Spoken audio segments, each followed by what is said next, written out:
আসসালামু আলাইকুম, সকলকে আজকের ক্লাসে স্বাগতম। আজকে আমাদের আলোচনার বিষয় কুলম্বের সূত্রের যে ভেক্টর রূপ সেইটা আমরা দেখব। সো কুলম্বের সূত্রটা আমরা সবাই জানি যে 1/4πε0 q1 q2 d স্কয়ার বা r স্কয়ার, এটা হচ্ছে কুলম্বের সূত্র। ওই সূত্রটাকে মূলত আজকে আমরা ভেক্টরের আকারে প্রকাশ করব। কেন ভেক্টরের আকারে প্রকাশ করব? কারণ কুলম্বের সূত্রে আমরা যে এফটা ব্যবহার করি, খেয়াল করো, কুলম্বের সূত্রে আমরা তো একটা এফ ব্যবহার করি, এফটা কি বলতো? এফ ইজ ইকুয়াল বল। আর বলের কিন্তু দিক আছে এবং মানও আছে। ধরো আমরা একটা বস্তুকে, এই একটা বস্তু আছে এখানে, এটাকে আমরা বল প্রয়োগ করলাম। বল প্রয়োগ করলে তার তো একটা দিক হবে, সে কোন দিকে যাবে, এবং সেটা একটা মানও থাকবে। ধরো বলটা আমি বল করলাম, এখানে ফোর্স দিলাম, ফোর্স দেওয়ার ফলে সেই বস্তুটা এদিকে না গিয়ে, অর্থাৎ এদিকে কোন একটাকে বাধা পেয়ে এদিকে ফাঁকা পেয়েছিল, সেই দিক দিয়ে বের হয়ে গেল। তো তার দিক হচ্ছে এটা। এখন সে ওই দিকে গেছে এবং কতটুকু দূরত্ব গেছে বা তার মান কতটুকু হয়েছে সেটাও কিন্তু আমরা কাজের মাধ্যমে বের করতে পারি। সেটা ধরো আমরা বের করতে পারি W সমান Fs cos θ, এই ল ইউজ করে আমরা বের করে ফেলি। তো যাই হোক, আমাদের মেইন কথা আমরা ছোট থেকেই জানি যে বল একটা কি ভেক্টর রাশি। সো এই কারণে মূলত এই কুলম্বের সূত্রের আমাদের ভেক্টর রূপটা বের করতে হবে। তো দেখো, এটা খুব ইন্টারেস্টিং একটা বিষয় কুলম্বের সূত্রের ভেক্টর রূপটা, কারণ খুবই সহজ একটা বিষয়। তো দেখো, বলা হচ্ছে এখানে আমরা একটা চিত্র নিয়েছি, ত্রিমাত্রিক একটা চিত্র, যে চিত্রের এক্স অক্ষ থাকবে, ওয়াই অক্ষ থাকবে এবং জেড অক্ষ থাকবে। ওকে, থাকলো। এখন এই চিত্রের মাঝে এই অক্ষটার ভিতরে আমরা একটা ত্রিভুজ নিয়েছি, যেই ত্রিভুজটার এখানে একটা বিন্দু চার্জ আছে Q1, উপরে একটা বিন্দু চার্জ আছে Q2, এবং যেখানে এই যে লব্ধি আর ক্রিয়া করতেছে, এখান থেকে R1 ক্রিয়া করতেছে, এখান থেকে R2 ক্রিয়া করতেছে। তো আমরা দেখো এখানে আমরা ধরি লিখেছি এই কথাটা, ধরি কোন মাধ্যমে Q1 ও Q2 চার্জের অবস্থান ভেক্টর R1 R2। খেয়াল করো, সো কোন মাধ্যমটা এটা, এই মাধ্যমে Q1 ও Q2, এই যে Q1 আর এই যে Q2, ঠিক আছে, এই চার্জের অবস্থান ভেক্টর হচ্ছে, একটা হচ্ছে R1, খেয়াল করো, একটা হচ্ছে আমাদের R1, আরেকটা কি বলতো R2। সো একটা হচ্ছে আমাদের R1 আর একটা হচ্ছে R2 অবস্থান ভেক্টর। Q1 এর অবস্থান ভেক্টর R1 এবং Q2 তে অবস্থান ভেক্টর হচ্ছে আমাদের R2। তো এটা আমরা পাইলাম। এই পর্যায়ে দেখো, আমরা যে এই যে এই Q1 থেকে যদি আমরা Q2 এর দিকে বল প্রয়োগ করতে চাই, ফোর্স দিতে চাই, এরকম একটা চিন্তা করো, এখানে বিন্দু চার্জ আছে Q1, এখানে আছে তোমার Q2। সো এটাও ধনাত্মক আকার, এটাও আমাদের কি আকার বলতো? ধনাত্মক আকার। সো এই Q1 ও ধনাত্মক আকার এবং আমাদের Q2 কি আকার বলতো? ধনাত্মক আকার আলটিমেটলি। সো এ যদি এর দিকে ক্রিয়া করে, এই Q1 টা যদি Q2 এর দিকে ক্রিয়া করে, তাহলে সেটা কি হবে বলতো? Q1 যদি আমাদের Q2 এর দিকে ক্রিয়া করে এবং Q2 যদি Q1 এর দিকে ক্রিয়া করে, অর্থাৎ এই Q1 টা Q2 এর দিকে ক্রিয়া করলো এবং অপর পাশ থেকে Q2 কি করবে? Q1 এর দিকে ক্রিয়া করবে, যেহেতু ধনাত্মক, এবং আলটিমেটলি তারা একটা সময় ব্রাস্ট হবে, মানে দুইজনের দিকে ধাক্কা দেবে। মানে আমরা জানি যে ধনাত্মক দুইটা হলে বা দুইটা ঋণাত্মক হলে একে অপরকে কি করে? বিকর্ষণ করে। তো সেই বিকর্ষণটাই কিন্তু এখানে হবে। আচ্ছা, যাই হোক, বেসিক বিষয়গুলো তোমরা আশা করি যে বুঝো এগুলা। তো আমরা মেইন কাজে চলে যাই। সেখানে দেখো যে Q1, আচ্ছা আমরা লিখতে পারি যে Q1, আচ্ছা বাংলা কথাটা আমরা এইভাবে লিখতে পারি যে এখানে Q1 চার্জের জন্য Q2 চার্জের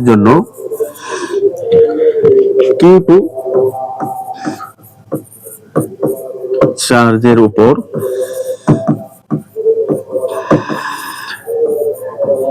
ক্রিয়াশীল বল আমরা বের করব। এই Q1 চার্জের জন্য, Q1 চার্জটা কার উপর ক্রিয়া করতেছে? দেখো তো, Q2 এর উপর ক্রিয়া করতেছে না? তো যেহেতু Q2 এর উপর ক্রিয়া করতেছে, আমরা Q2 এর ক্রিয়াশীল বল বের করব। আমরা কার ক্রিয়াশীল বল বের করব? Q2। সো Q2 এর জন্য তার বলটা কি হবে? F2। স্টুডেন্ট খেয়াল করো, আমরা কার ক্রিয়াশীল বল করব, মানে কার ক্রিয়াশীল বল বের করব, কিউ2 জন্য তার বল হবে F2। সো আমরা জানি যে কুলম্বের সূত্রটা হচ্ছে 1/4πε0 into Q1 Q2 divided R square, এটাই তো, তাই না? এবং যেহেতু আমরা ভেক্টর আকার বের করতেছি কুলম্বের সূত্রের, সেহেতু এখানে অতিরিক্ত এই ফরম্যাটটার সাথে আমাদের একটা একক ভেক্টর আর থাকবে, একটা একক ভেক্টর আর আমরা নিলাম। যেহেতু আমাদের ভেক্টর আকার বের করতে হবে, এই জন্য আমরা এটার সাথে একটা একক ভেক্টর কি নিলাম, আর নিলাম। ওকে, সো একক ভেক্টর আর সমান আমরা কি জানি এটা একটু দেখো। আমরা জানি আর সমান, আচ্ছা আমরা আর একক ভেক্টর সমান জানি, দেখো যে আর ইউনিট ভেক্টর সমান আর ভেক্টরটাই যে ভেক্টরটা আছে সেটা এবং তার হচ্ছে পরম মান। আর ভেক্টরটা হচ্ছে, আর একক ভেক্টরটা হচ্ছে আর ভেক্টরের মানটা, ধরো আর ভেক্টরের মান তো দেয়া থাকতে পারে যে 5i plus 2j plus 3k। So এই মানগুলো জাস্ট আলটিমেটলি উপরে বসবে, আর এই মানগুলোর পরম মানটা মডুলাস করার পর যেটা হবে সেটা নিচে বসবে, সেটা হচ্ছে আর একক ভেক্টরকে নির্দেশ করে। তার মানে আলটিমেটলি এখানে আরেকটা জিনিস ভেক্টরের ক্ষেত্রে মনে রাখবা যে আর একক ভেক্টরকে আমরা কিন্তু এভাবে লিখতে পারি, আর ভেক্টর আর নিচে শুধুমাত্র আলটিমেটলি আর, আর ভেক্টর এবং তার মডুলাস এইটাকে আমরা লিখতে পারি শুধুমাত্র আর। তাহলে কি হচ্ছে দেখো, খুবই মজার বিষয়, জাস্ট আমরা ফিজিক্স মানে কি বলতো, পেছানো, শুধু পেছে যাবে। আচ্ছা এখানে আর স্কয়ার, এইটার ভ্যালু কত, এইটার সমান আমরা কি লিখবো, এটা সমান আমরা লিখবো আর ভেক্টর আর নিচে লিখবো আর, আর এখানে একটা আর স্কয়ার আছে না, আছে তো। সো আমরা আলটিমেটলি আর লাইন না বাড়াই, এখানেই লিখি, আসলে আমি এগুলোকে কাটি। সো দেখো এখানকার আর এবং এখানকার আর স্কয়ার আলটিমেটলি হয়ে গেল আর কিউব। দাগটা আমরা মিশে দিই, শুধু এখানে আর ভেক্টর থাকলো। সো এটাকে আমরা সমীকরণ দিলাম, ধরো এটাকে আমরা সমীকরণ দিলাম নাম্বার 1। আচ্ছা এখন আমরা কিউ2 ভেক্টরের জন্য কাজটা করি। সো কিউ2 ভেক্টর কাজ করবে কার উপর, কিউ1 ভেক্টরের উপর। আমরা এখন সেই কাজটা করি, দেখো তাহলে আলটিমেটলি বিপরীত কথা যে কিউ2 চার্জের জন্য কিউ1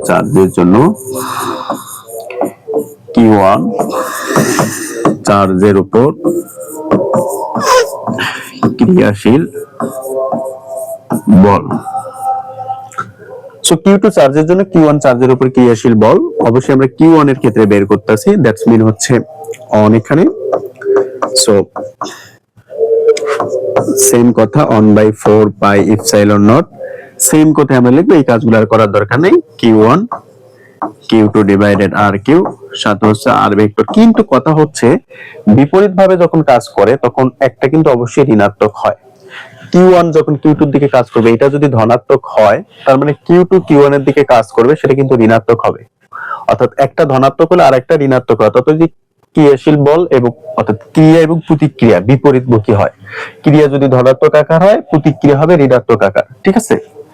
কিউ1টা কিউ2 এর দিকে যাবে, এই আকারটাকে যদি ধনাত্মক ধরি তার মানে কিউ2টা কিউ1 এর দিকে হবে ঋণাত্মক আকার। এভাবেও চিন্তা করতে পারি ত্রিভুজের ভেক্টর চিত্র অনুযায়ী। ত্রিভুজের ভেক্টরে কি হয় দেখো, এই আর1 গেছে কিউ1 এর দিকে এবং কিউ1 গেছে কিউ2 এর দিকে, তার মানে এটার দিক একই, সো প্লাস।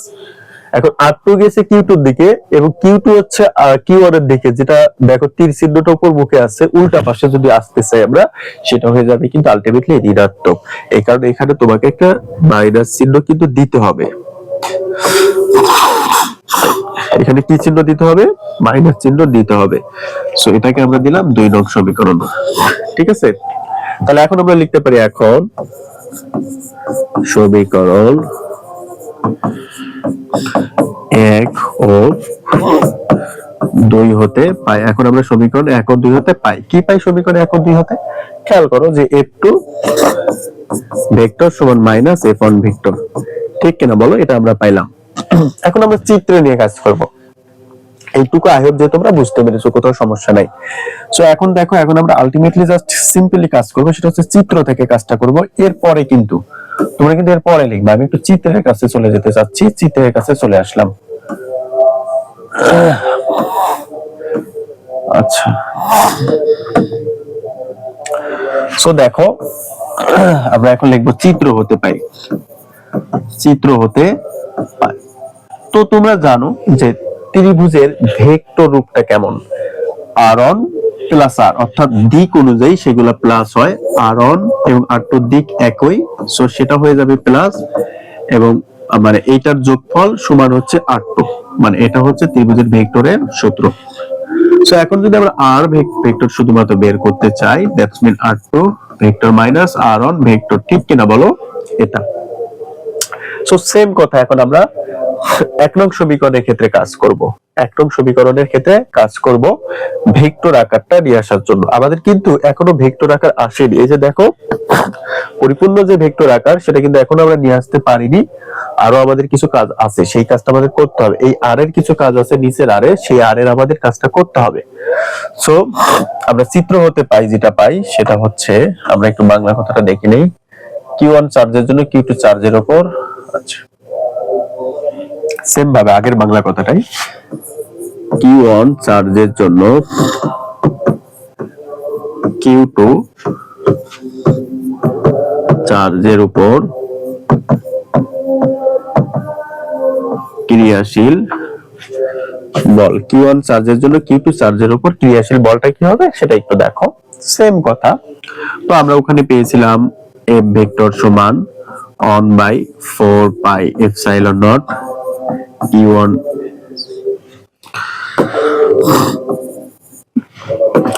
আচ্ছা দেখো Q1 Q2 ডিভাইডেড RQ, আর এখানে ছিল R ভেক্টর, এটা ছিল না বলো? এখন এটাকে আমরা একটু সুন্দর করে সাজিয়ে লিখি। আমরা Q1 Q2 কে এই 1 এর সাথে গুণ করে দেই, তাহলে Q1 Q2 আর নিচে হচ্ছে 4 পাই এপসাইলন নট, তাই না? আচ্ছা এখন দেখো এই R কে কিন্তু এভাবে লেখা যায়, আমরা যেমন R কে এই R কে সমান এভাবে লিখি না, ঠিক সেম ভাবে এই আর কে কি এটা লেখা যাবে না আলটিমেটলি? তার মানে এই আর এর উপর কিউব থাকলে এটাকে তো আমরা এভাবে লিখতে পারি, তোমরা আগেই দেখেছো আমরা এটা কাজ করেছি। তার মানে আলটিমেটলি যদি আর এর উপর কিউব থাকে তার মানে আমরা লিখতে পারি কিনা বলো তো? আর ভেক্টরের উপর কিউব লিখতে পারবো না বলো? অবশ্যই পারবো, অবশ্যই কিন্তু এটা আমরা পারবো। এখন আরেকটা জিনিস দেখো, এই আর এর ভ্যালু কি দেওয়া বলো তো? এই আর এর ভ্যালু কিন্তু আমরা পেয়েছি উপরেই, দেখো r2 মাইনাস r1, তাই না? এখানে ভেক্টর চিহ্ন হবে। আচ্ছা তো আমরা এই r এর ভ্যালুটা লিখবো। এই r এর ভ্যালুটা কি? এই r এর দেখো তো, এই r এর ভ্যালুটা হচ্ছে আমাদের r2 vector minus r1 vector, তাই না বলো? ওকে, ডিভাইডেড, আমরা এখন ডিভাইডেড দিলাম। এখন এই r সমান কি লিখতে পারবো? এই r মানে কিন্তু r ভেক্টর, এই r মানে r ভেক্টরকে নির্দেশ করে। খেয়াল করে দেখো এই r মানে কিন্তু আলটিমেটলি r ভেক্টর, তার মানে এই r ভেক্টরের ভ্যালুটা আমরা লিখবো না বলো? r ভেক্টরের ভ্যালুটা লিখবো r2 vector minus r1 vector, তার উপর হচ্ছে কিউ। এটাকে আমরা দিলাম সমীকরণ নাম্বার 3। সো আই হোপ যে তোমরা বুঝতে পেরেছো এটা। হ্যাঁ, সেম ভাবে ওই যে এখানকার যে 2 নং সমীকরণ ছিল সেটার বাংলা কথাটা এখানে লিখবো, যে Q2 চার্জের জন্য Q1 চার্জের উপর ক্রিয়াশীল বল, Q2 চার্জের জন্য Q1 চার্জের উপর ক্রিয়াশীল বল। সো F সমান সেম ভাবে 1 আচ্ছা আমরা এই কাজগুলো তো করেছি, জাস্ট সিম্পলি উত্তরটা লিখে দেই। সো দেখো Q1 Q2 divided 4 pi epsilon not. আচ্ছা এই এফ এর ক্ষেত্রে Q2 এর ক্ষেত্রে যখন আমরা কাজ করি, তো এখানে দেখেছো তোমরা এখানে একটা মাইনাস চিহ্ন ছিল না? তো মাইনাস চিহ্ন আমরা উঠাবো। মাইনাস চিহ্ন ওঠানোর জন্য একটু কাজ হবে, সেটা হচ্ছে এটা উল্টিবে। মাইনাস দ্বারা যদি গুণ হয় আলটিমেটলি এটা r1 আগে আসবে, r2 পরে আসবে। সো এখানে r1 ভেক্টর মাইনাস r2 ভেক্টরের পরম মান। সো এটাই আর কি 4 নং সমীকরণ। সো এরপরে তোমরা লিখে দিবা এখানে 3 ও 4 নং সমীকরণ হলো কার? এটা বলো তো, কুলম্বের না? কুলম্বের সূত্রের ভেক্টর আকার। এটা আরেকটা লাইন বৃদ্ধি করা যায়, কোনো দরকার নেই, ঠিক আছে, কোনো দরকার নেই জাস্ট ঝামেলা পাকানোর। আই হোপ যে তোমরা এটুকু করলে ফুল মার্ক পাবা, এবং তোমরা যদি এটুকু করো ইনশাআল্লাহ তোমরা ফুল মার্ক পেয়ে যাবা, এতে কোনো সন্দেহ নেই। তোমরা জাস্ট তোমাদের মতো করে এখান থেকে অবশ্যই ভালো করে বুঝে নাও জিনিসটা। আমি তোমরা চাইলে স্ক্রিনশট দিতে পারো, অথবা চাইলে তোমরা সাথেই আমি যখন ম্যাথটা করাইছি, যখন করাবো পজ দিয়ে দিয়ে তোমরা ক্লাসটা করতে পারো। যদি সাথে সাথে ক্লাসগুলো করো, খাতা কলম নিয়ে বসো, তাহলে কিন্তু তোমাদের জন্য খুবই ভালো হবে আমি মনে করি। সো আশা করি যে এই ক্লাসগুলো তোমাদের অনেক উপকারে আসবে, তোমরা ঘরে বসে সেরা প্রস্তুতি নিতে পারবা। সো সবাইকে ধন্যবাদ।